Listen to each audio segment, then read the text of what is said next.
নমস্কার বন্ধুরা, দিদির রান্নাঘর উইথ ব্লগ চ্যানেলে আপনাদের প্রত্যেককে স্বাগত। দেখুন, আজকে নিয়ে চলে এসেছি বাঙালির অতি পছন্দের লাউ পাতা বাটা। তো খুব সহজে এই লাউ পাতা বাটাটা আমি কিভাবে করলাম চলুন দেখে নিন। আর যারা আমরা এই বাটাবুটি খেতে পছন্দ করি, আমরা তারা সকলেই জানি যে এর স্বাদ গরম ভাতের সাথে কতটা। তো চলুন শুরু করি। দেখুন বন্ধুরা, লাউ পাতা বাটা করার জন্য কড়াইতে দিয়ে দিয়েছি সর্ষের তেল, আর তেলটাকে খুব ভালোভাবে গরম করে নিয়েছি। এইবার দিয়ে দিচ্ছি একটু বেশি পরিমাণে, বেশ 1 টিস্পুন মতন কালো জিরে। লাউ পাতা বাটাতে কালো জিরেটা কিন্তু ভীষণই ভালো যায়, আর কালো জিরেটা মাস্ট। এবার দিচ্ছি কয়েক কোয়া রসুন এইভাবে ছাড়িয়ে রেখেছি, আর কয়েকটা চেরা কাঁচা লঙ্কা।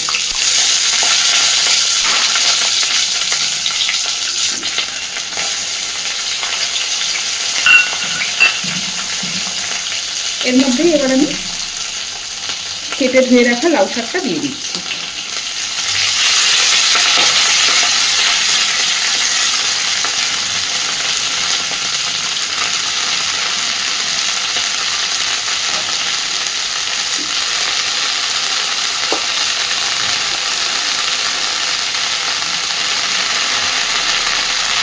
খুব ভালোভাবে মিশিয়ে দেবো সব কিছুতে।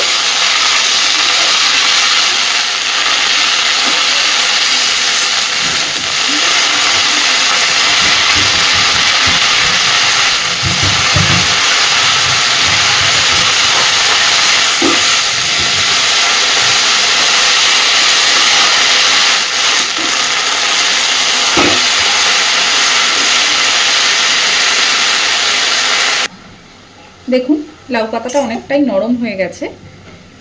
এর মধ্যে এবার আমি দিয়ে দিচ্ছি পরিমাণ মতো লবণ।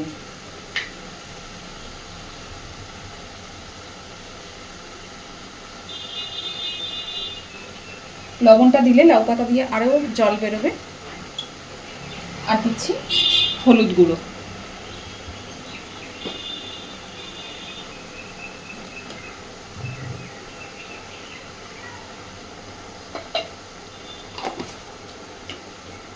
এইবার খুব সুন্দর করে লাউ পাতাটাকে, জলটাকে শুকিয়ে লাউ পাতার সাথে রসুন, কালো জিরে, কাঁচা লঙ্কা সব কিছু সুন্দরভাবে ভেজে নেব।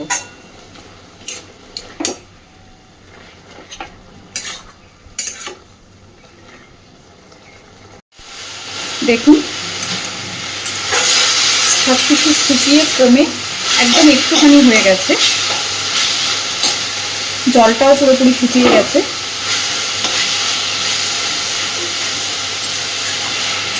আরও মিনিট 2 এইভাবেই এটাকে একটু ভেজে নেব ভালোভাবে।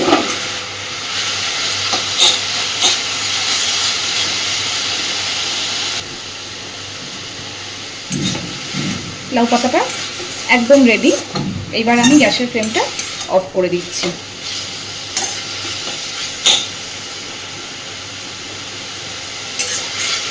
লাউ পাতাটাকে পুরো ঠান্ডা করে এইবার এটাকে আমি শিলে বেটে নেব। আপনারা চাইলে মিক্সিতেও বাটতে পারেন, কিন্তু শিলে বাটলে এই লাউ পাতা বাটার টেস্টটা অনেক বেশি হয়।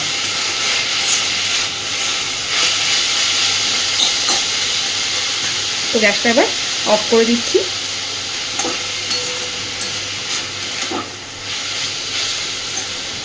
এবার এটাকে আগে ভালোভাবে ঠান্ডা করে তারপর শিলে বাটবো। দেখুন, আমি লাউ পাতাটাকে শিলে সুন্দর করে বেটে নিয়েছি। তো আবার আমাদের লাউ পাতা বাটা একদম রেডি। আর খুব সহজেই কিভাবে লাউ পাতা বাটাটা আমি করলাম সেটা তো দেখতেই পেলেন। অবশ্যই বাড়িতে এইভাবে একবার ট্রাই করে দেখবেন, খেতে ভীষণ ভালো লাগবে। এই পর্যায়ে আপনারা চাইলে ওপর থেকে একটু কাঁচা সর্ষের তেলও দিয়ে নিতে পারেন। আমি এখানে কাঁচা সর্ষের তেলের ব্যবহার করছি না। তো প্লিজ আমার চ্যানেলটাকে লাইক, শেয়ার এবং সাবস্ক্রাইব করে আমার পাশে থাকবেন। ধন্যবাদ।